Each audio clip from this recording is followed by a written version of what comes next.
Prince সিনেমার বিশেষ প্রদর্শনীতে শাকিব খানকে ঘিরে ওঠা ব্যাড টাচ বিতর্ক নিয়ে একটি বেসরকারি টেলিভিশনে এবার কথা বলেছেন অভিনেত্রী জ্যোতির্ময়ী কুণ্ডু। তিনি এ অভিযোগকে ভিত্তিহীন ও অতিরঞ্জিত বলে দাবি করেছেন। সম্প্রতি সামাজিক যোগাযোগ মাধ্যমে ছড়িয়ে পড়া একটি ভিডিওতে দেখা যায় স্টার সিনেপ্লেক্সে আয়োজিত বিশেষ প্রদর্শনীতে শাকিব খানের পাশে দাঁড়িয়ে আছেন জ্যোতির্ময়ী কুণ্ডু ও তাসনিয়া ফারিন। সে সময় শাকিবের হাত জ্যোতির্ময়ীর কোমরে থাকা নিয়ে নেটিজেনদের একাংশ অস্বস্তি ও ব্যাড টাচের অভিযোগ তোলেন।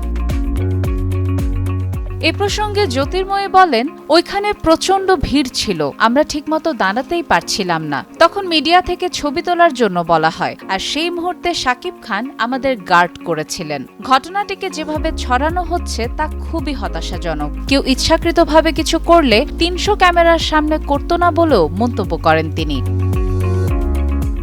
এ প্রশ্নে জ্যোতির্ময়ী স্পষ্টভাবে বলেন, অস্বস্তির কোনো প্রশ্নই আসে না। কো-আর্টিস্ট হিসেবে এমন পরিস্থিতিতে একে অপরকে সাপোর্ট করাই স্বাভাবিক। আমি কি বাচ্চা? যদি আমাকে ব্যাড টাচ করা হতো আমি কি প্রতিবাদ করতাম না? শাকিব খানের সঙ্গে কাজের অভিজ্ঞতাও ইতিবাচক ছিল বলে জানিয়েছেন এই অভিনেত্রী। সাদিয়া ইসলাম, টাইমস টুডে।